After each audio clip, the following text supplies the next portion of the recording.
Good morning, everyone, and welcome to the 37th episode of Disability Discrimination to Ban Starting Now. I am your host, Lindsay, and today I am joined by two former guests that have come on before, my friend Sam Shusko and my professor that gave us a dang 12-page paper to do. Dr. Marsden is coming on, and today we will be talking about why we think about why the conversation around equal rights for people with disabilities aren't talked about. Welcome to the show, guys. Well, thank you again for having us. I'm glad to be back on this show. Same, Lindsay. Thank you for having us. It's nice to be back. So, what have y'all been up to since we last talked? You can go first. Well, not much. I think last time we talked, Lindsay, it was the beginning of the summer, right? Yes. Yes. So this summer, took some time for myself, did some fun stuff, and then, Traveled like crazy. Yep, traveled like crazy. And then I did some research and some fun stuff, more academic research stuff on the side too, but mostly fun stuff. Sam? Yes, for me, I was doing summer classes at home online because my grad program's year round. So I did my summer classes online so I could go home for the summer, see my family. So it was nice, I had some self-care time. I went on a couple of trips to visit some family, and then about a few weeks ago we went to London for a week. So that was nice, and the weather there was really nice. And the most recent thing I did was last week I got to speak at Beacon's Convocation, which I got a lot of positive feedback from. Yeah, it sounded really good, the clip that you had posted.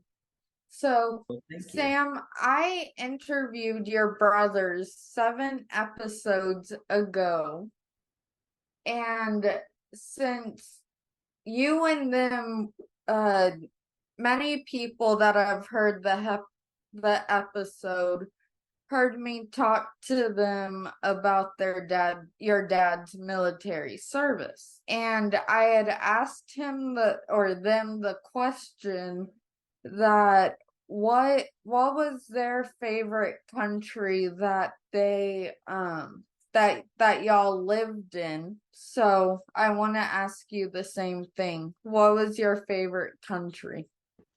Oh, that's a good question. I would probably say Japan, where I went to high school. It was a hard, it was hard for me to come up with an answer because I've enjoyed all the places I've lived at, but Japan was definitely probably one that was very memorable to me, and I love the Japanese culture. It's different from ours, but there's such a unique culture, and everyone there is so friendly and so nice. It's just like a whole different world over there. So I would have to say Japan. I looked up Okinawa after I finished talking to them, and the town looks so beautiful. I've seen pictures of it. Oh, it's really nice, and there's a lot of beaches too. Do you hope of ever going back to Okinawa to visit? Oh, I would love to go back to Okinawa to visit. So yeah, I hope that one day I'll get to go back and visit. So, Dr. Marsden, you Yes. have a lot of international friends Yes. that, like I mentioned in our last episode that we got to talk to and hear from, what do they think of Beacon, and have they ever asked you any questions? They've definitely asked questions. Most of the time when I say I teach at Beacon College, they've never even heard of it or anything like that. So I always kind of follow up with, well, we're a really special school and all of our students have some type of disability, autism, or ADHD. And then they usually start asking questions, right? Like, oh, I didn't know they had schools like that. What's that all about? And so I tell them Beacon's a really special school. There's only two in the United States. Honestly, there's only two in the whole country that specifically serve students with disabilities. You guys know that all of our students have some type of disability, and not a lot of schools cater to that population. So they're often interested in, how is a class structured? What does it look like? What types of behaviors do we see? And all that kind of stuff. So they're very curious, which is good. I think it's good they ask questions, rather to ask questions than to make an assumption. Exactly. I remember one of the questions we would ask them when we were like talking to your UK friend, the Netherlands, and we asked them the question, do you have any questions for us? Yes.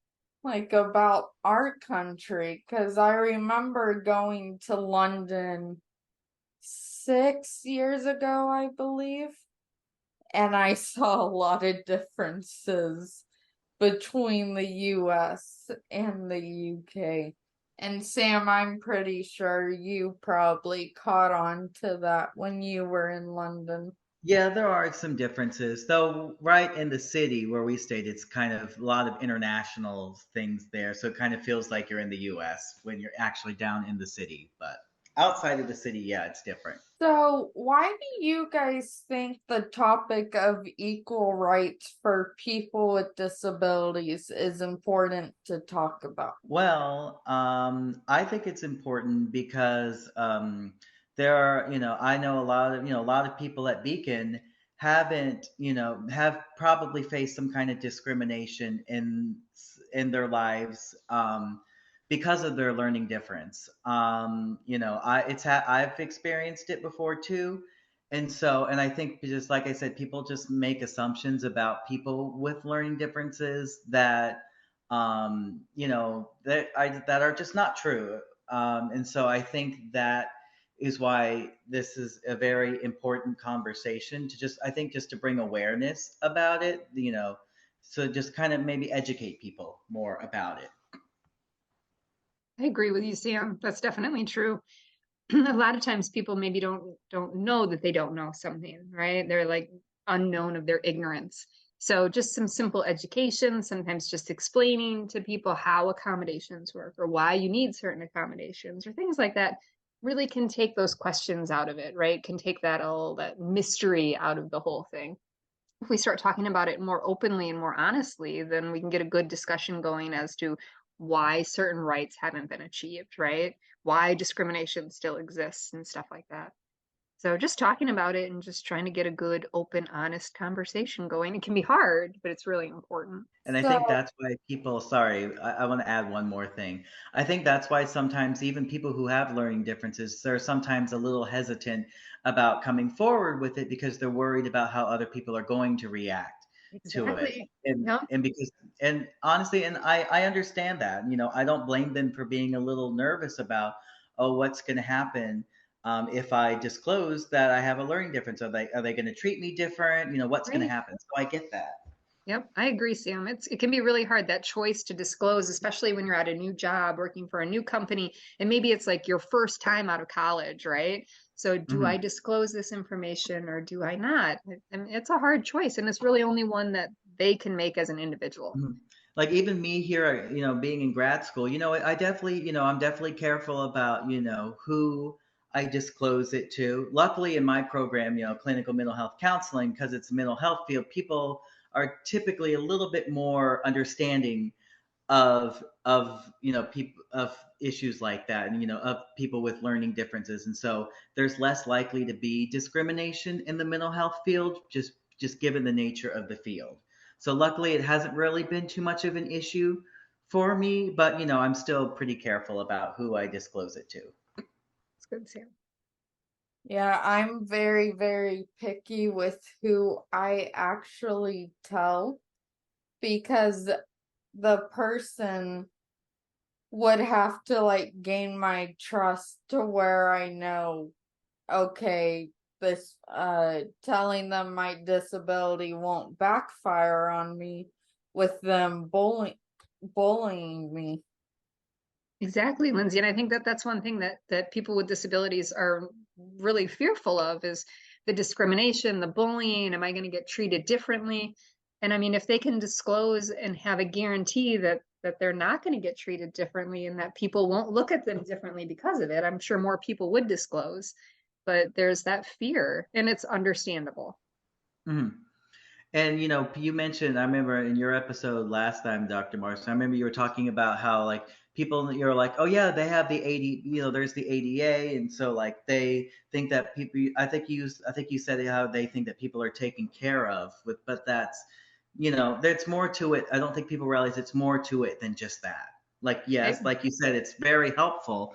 But it's not, you can, just because we have it, it doesn't necessarily mean that it's all 100% good. Exactly, exactly. It's still, I mean, discrimination still occurs, right? We've had the ADA in effect for many years now, and we still I I still see think it discrimination. was signed into law when George H.W. Bush was in office. Yeah. What was it? When was that? Is that I like think like the 1980s. I'm not sure. Yes, it's been a while. I think. 1985 or 1990? So the 9. Americans with Disability Act became law in 1990. Okay, I was 5 years off, Oh, you but were I close though. was Yeah. pretty It was close. before your guys' time, so I honestly don't Yeah. expect you to remember it. I should Right. have known Yeah. it, Yeah, but but yes, so it's uh been around for a while. but disabilities is more of a, you could say, a broad range of things.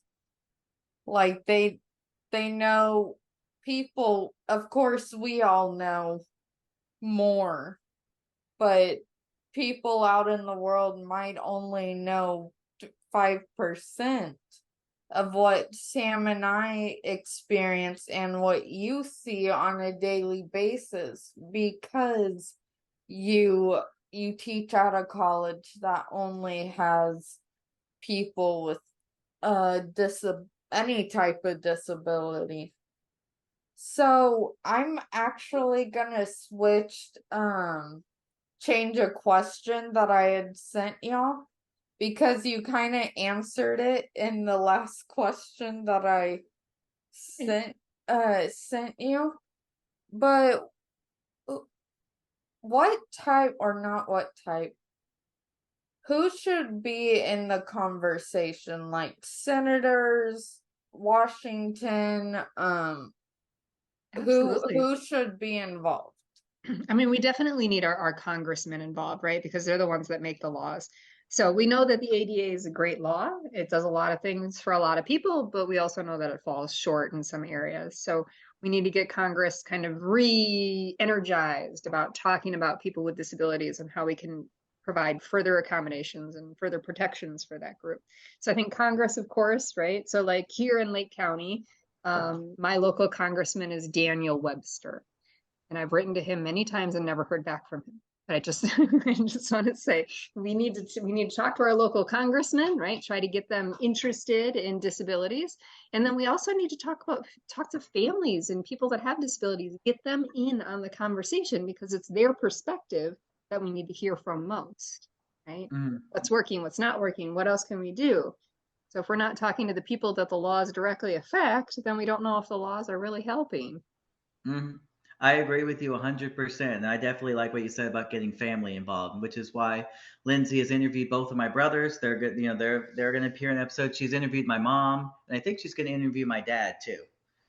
So kind of get my whole immediate family, just so they kind of get what from their perspectives, which is important too, because if you're working with someone with a learning difference, you can kind of get a sense of, okay, what are they doing that's working, what's not working, and how can we improve.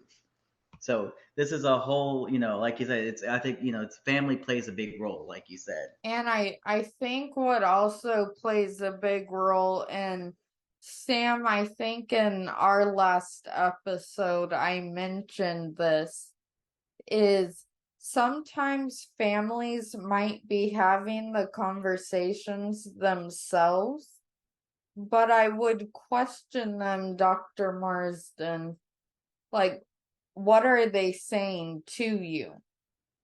Because some people might be discriminating because they're they're being, you could say, fed with the wrong narrative of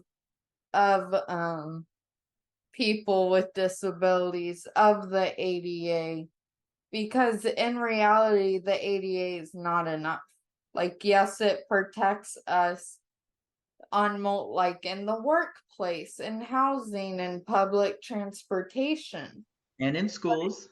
and in And school. in grad school too. Like, yeah, like we have an ADA office here at Lynn.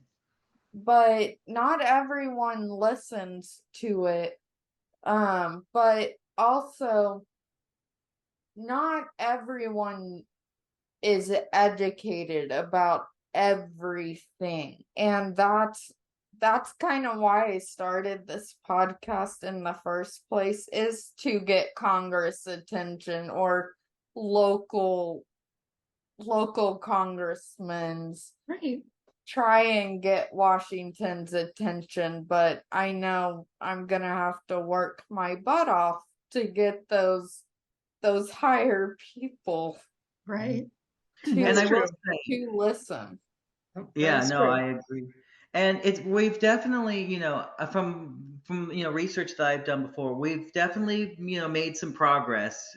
It's definitely more accepted today than it was back then, but we still have some work. We still have some more work to do. We still got some more ways to go. So Unfortunately, I think we're gonna have to be advocating for this our entire lives, Sam. probably, but I don't, I don't mind talking about it because I think talking about it is the way to go. Like, I'm very open about it.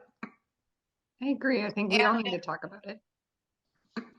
and if anyone has not talked, not talked, has not heard Miss Shusko's episode and Alex and John's episode, then I kindly ask you to get out of this episode, go listen to theirs first, and then Sam, Dr. Marsden, and I will invite you back to this episode. I just think it's important for you guys to hear the the mom's perspective, the brother's perspective, and in the future his dad's perspective, before you listen to this. If you, going back to Washington and our congressmen in this and the Senate, or your state legislators, if that's the right word to use, if you were to propose a bill to the state of Florida, the state of Texas, or Washington, what would you say to the people that have the platform to talk about it? What do I want them to talk about?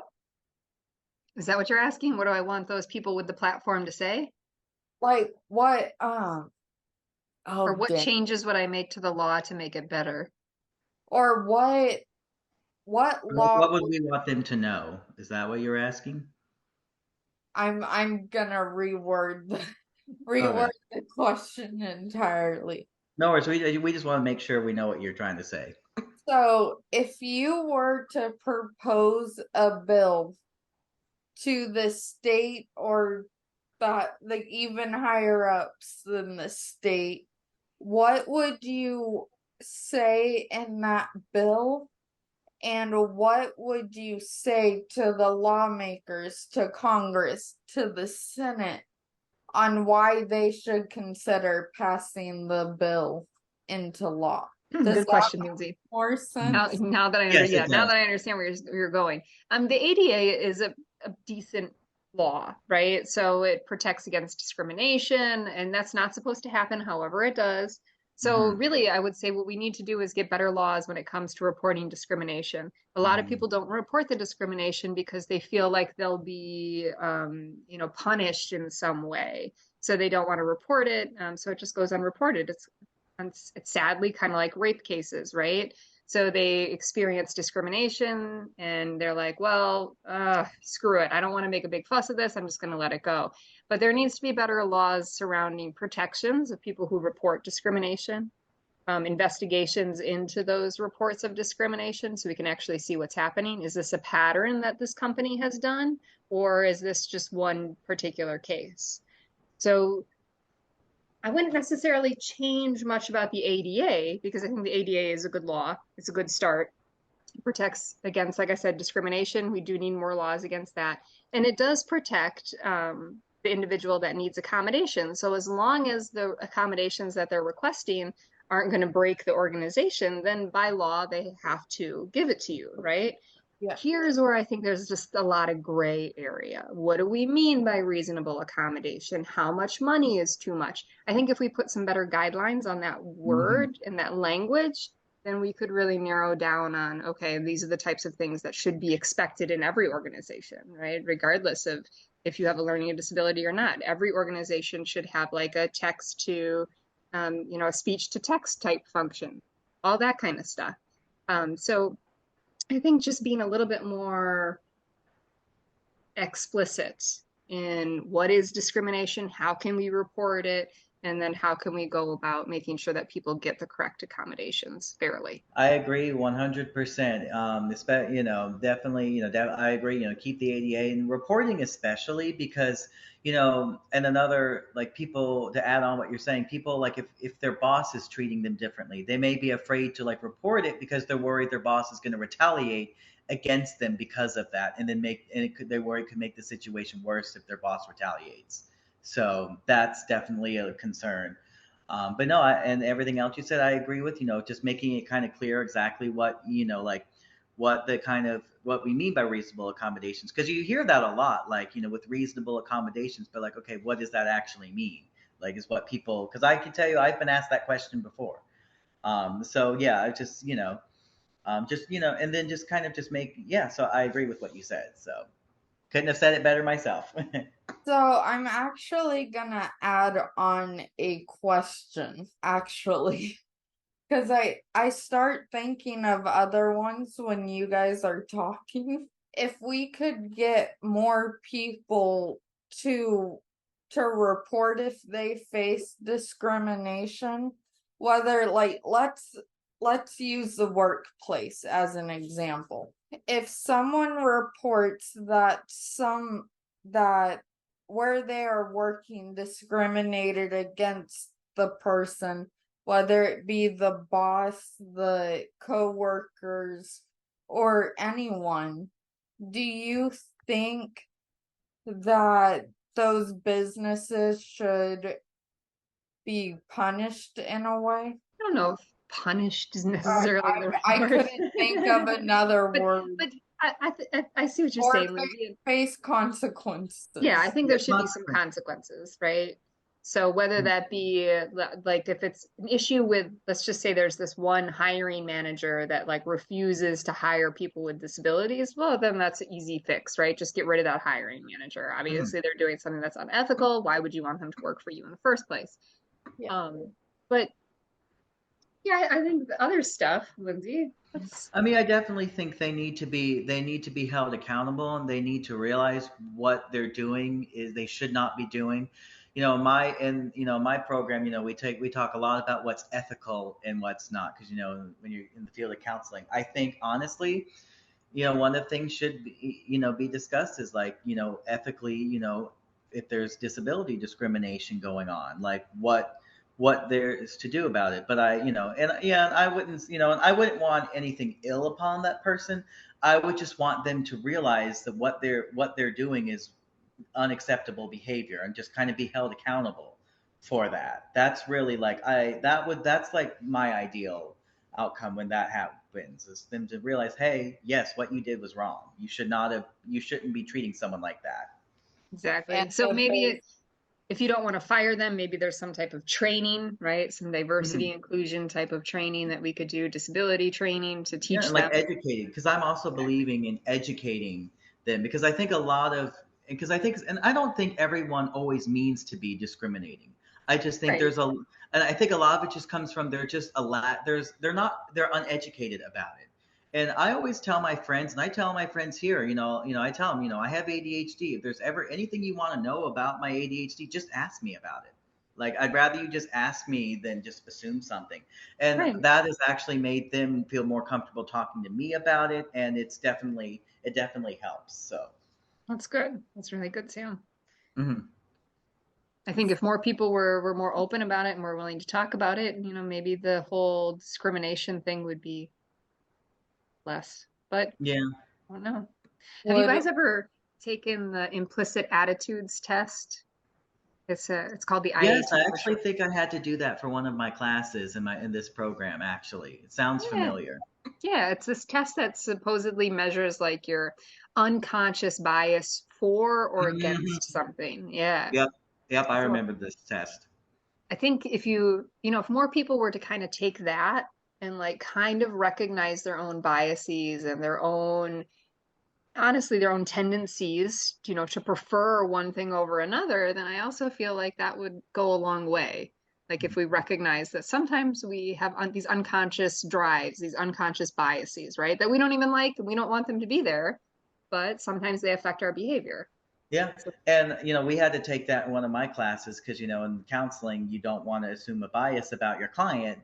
yes. So, that's why they had us take that class and that assessment. And I realized when I took that assessment, I had some biases about certain things. And so I think it's good to kind of realize that now before, as early as possible. So that way, you can not let it get in the way of how you feel towards other people. Like, it's okay to have your opinions. Like, I'm not saying, you're not entitled to your opinion. You absolutely can, but you just shouldn't let that get in the way of it. Just don't treat someone else differently because of it. And like, don't let it get in the way of you, um, you know, in the way that where it could cause a problem. That's all I'm trying to get at there. Hope that makes sense. That makes sense, Sam. one thing I am hoping that people who are listening to this conversation, if they are business owners, for example, that as part of their training, they have to, and a lot of people, I think Mark had mentioned this in season 1 when I interviewed him, doing some sort of training on how to interact with a person with a learning difference, what not to do when they're in the hiring process of a Mm-hmm. person with the learning difference and that person's rights. And So any businesses could avoid consequences altogether. I agree. And I also think, all college, anyone who's working in like an academic setting should get training on how to do. Obviously, obviously every faculty at Beacon knows how to, but I can Right. tell you there are some faculty members in my program that they have said that they don't have a lot of experience working with people with learning differences. So I guess it's not, outside of Beacon, so it's a little it's not as common for them. So it's not that they don't care, it's that they're not, always sure what to do when that happens. And so I think especially in the academic setting, that training would definitely, I think, be very beneficial. I So agree, Sam. I have another question for you, Okay. Sam. Okay. Is your professors that admitted they don't have a lot of experience with teaching a student with a learning difference, have Mhm. they learned anything from you? Do you know? Um, I mean, I think so. I mean, they're all very accommodating. So they'll just usually ask me, okay, they'll be like, thank you for letting me know. Then they'll ask me, how can I best support you? Like, what can I do to help you? And so then I'll usually tell them, and I always assure them that, I am definitely capable of doing it. And I just tell them that sometimes it just might take me a little bit longer to grasp the information. And so, but I can definitely do it as long. And I just say, just make sure you tell me clearly what exactly it is you want me to do, and I will do it. Well, that's very good to hear that they're willing to listen when you say I need accommodations. Mhm. So, everyone, I don't watch the news that much actually, but a lot of people like to watch the news. And and the media tends to talk about the current events in Washington, what crimes have been committed in different cities, but they're not talking about disabilities in general. And when they do, they label it as psychos, like they're crazy human beings. Of course, I bet with some of the media personalities, that's not their intention. But do you think the media plays a part in not talking about disabilities correctly? I think it's possible, yeah, because I think people, in other areas, they will, sometimes people, when they hear something from the media or something, they'll kind of just stick with that idea and they think that, oh, that's probably true. So I think, from what you were saying, I would say it definitely, I wouldn't say it's the only factor, but I think it probably plays a role. I think so too, Sam. I think sometimes the media, gets stuck on like a negative story or a negative incident or a negative Mhm. fact, right? And then they just kind of push that because they'll get more views, they'll get more interactions. So sometimes when they hear something negative or they hear something bad, they like to push that negative narrative because it gets them more clicks, and that They want sucks. the attention. Exactly, they want the attention. And I'm not saying that's in every case, right? That's just sometimes I'm sure that they do push it.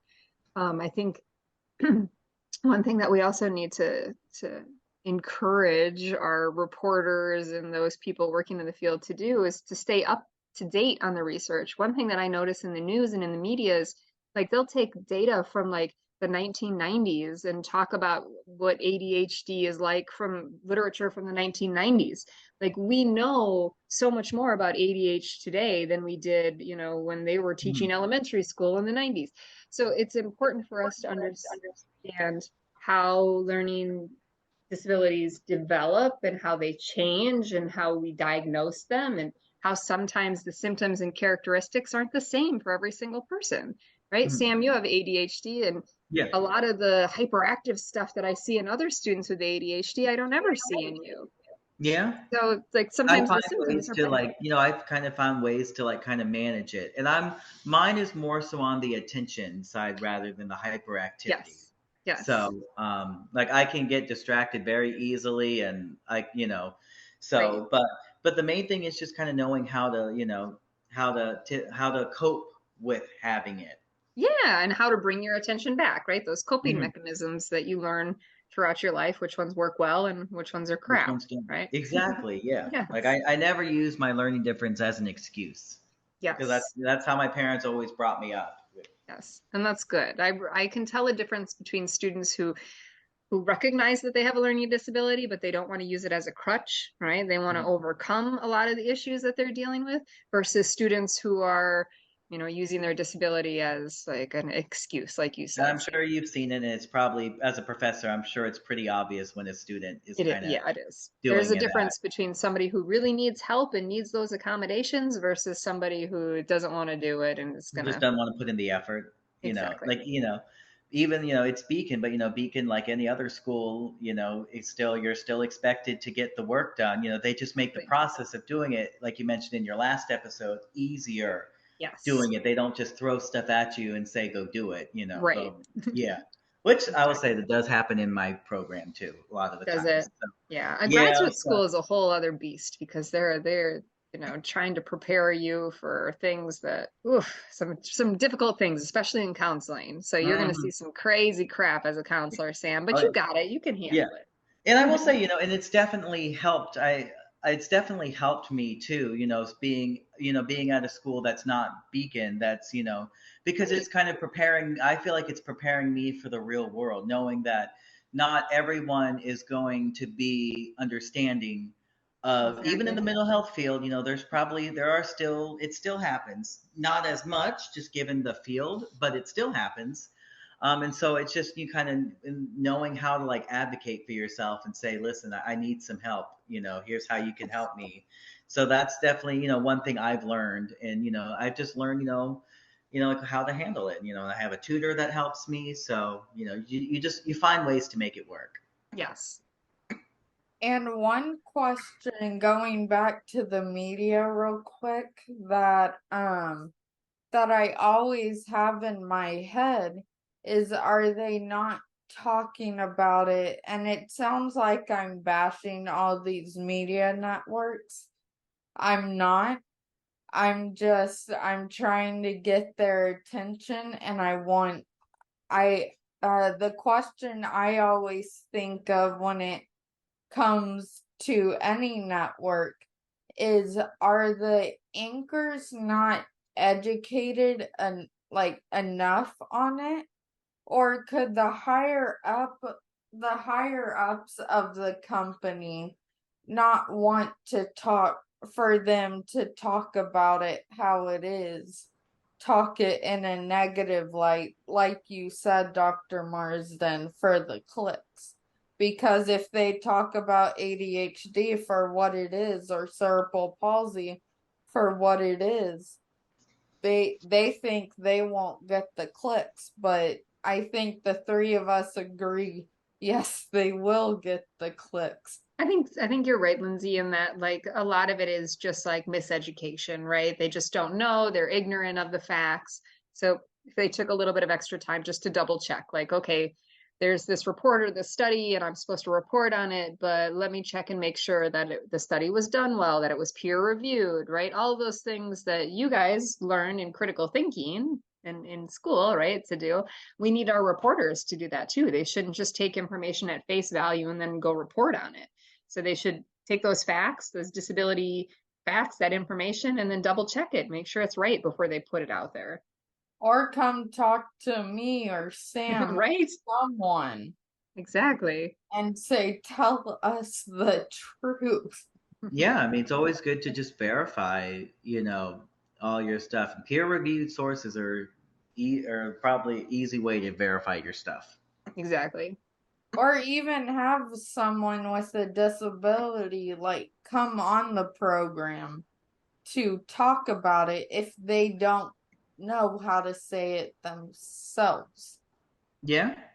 Yeah, that's a good point too, Lindsay. I think more exposure, right? The more people we see that have disabilities, the more we kind of get used to the idea that they're around us.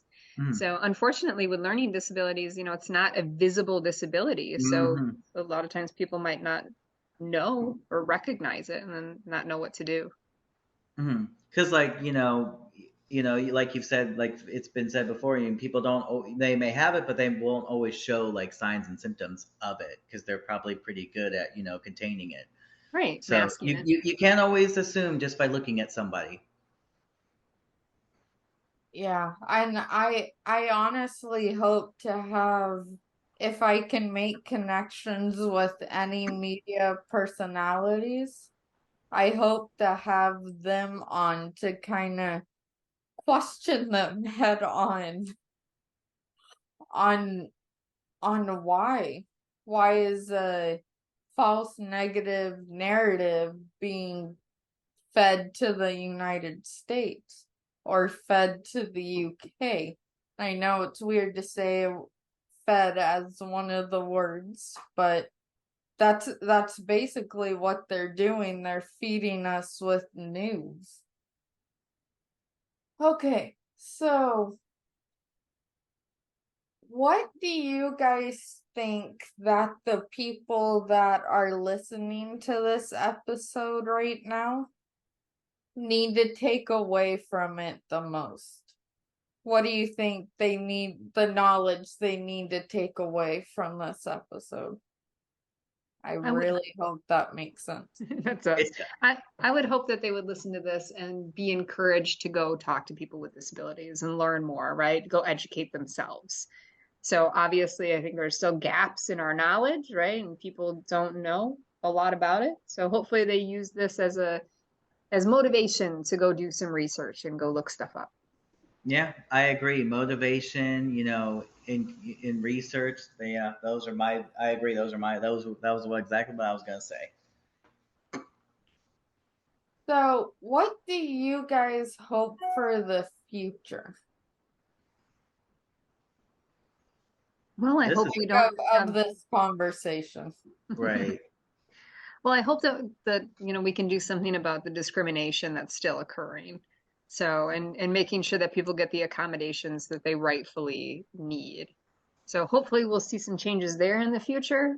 I would like to see education, to definitely do a little bit more when it comes to students with LDs, because I still feel like, just based on what the students tell me, when they get here and their educational experience up till this point, as often you guys know, it's often not been very positive. Mhm. So I would like to see some changes in the educational system as well. Yeah, and I would probably even want to see, like, people being more open to reporting discrimination Yes. too. Yes. Because, if people don't report it, we can't do anything about it if we don't even know it's happening. So I think, the education, but also making people feel more comfortable with reporting it, even if it is like a boss or supervisor where they can report and they won't have to worry about about getting retaliated against too.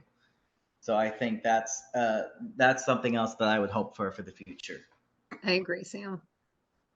And I would hope people with disabilities start using their voice more Hmm. I and agree. Yeah, me too. speaking up, and I'm also agreeing with what you guys said, because at some point there is going to need to be change or more added protection, or I'm afraid people with disabilities might retaliate against the government for not giving us more protections or more programs to report things at some at Hopefully it all. doesn't come to that, Lindsay. Yeah, I hope it doesn't come to that. Hopefully. Some Hopefully it does not come to that. Yeah, hopefully not. Well, I can, ever since starting this podcast, I've had very positive feedback, And and I am actually hoping that people are learning more now, or are interested in learning, and even looking into Beacon to see what Beacon does, because Yeah, I I'm mean, Beacon's a great school. I mean, if you're looking for a place that has, there where you want to, where you can feel safe, Beacon is the place to be. and Like I said at my speech last week, everyone there is very 100% willing to help you. All you gotta do is ask. that is true. That is absolutely true. the at least professor wise, you won't face any discrimination on that campus. I would hope not. Well, I would hope, hope not. but all the professors are very amazing. Dr. Marsden's amazing. Dr. Nance, of everyone. Okay. Oh, yeah. If there is someone with a limitation listening to this episode, what would you say to them? Oh, this is an easy one. I would just, I would say to them to just don't be afraid of who you are. Don't be ashamed of yourself, and don't let your learning difference or whatever your limitation is, don't let it hold you back. You are 100% capable of doing it as long as you have your heart and mindset to it. I believe that you've got the potential to be successful, and don't let people tell you otherwise. Ignore those kind of people that try to say anything negative about you because of your limitation. That's their issue, not yours. So I just would encourage them to just be themselves, and just live their life to the fullest, and just be happy, and do whatever they want to do. Follow their dreams. I agree with Sam. Don't let your disability define who you are, because it's a very small part of it. Mm-hmm. So, before the episode ends, is there anything else you guys would want to say to the listeners? Keep listening. This is a great show. Lindsay's awesome. Mm-hmm. Yep, I second that. But yeah, just do whatever makes you happy, and kind of just reiterate, just be yourself and don't let anyone bring you down. And surround yourself with people that are going to make a positive impact on your life, that there to support you, cheer, that are happy for you, and don't bring you down. And that's I just agree. true with any. That's just Yeah, that's good just life true of lesson in everybody, right? general. That's everybody. Well, guys, thank you for coming on another episode. Sam, this is actually your third episode Yeah, it is. that you have been on. But Hmm. I really hope to continue this conversation about this topic with a lot of people. And I really hope that all of you guys have enjoyed listening to Sam and Dr. Marsden speak again. And if you love this episode, please leave a review and like it. And I will see you guys in the next episode. Bye, guys.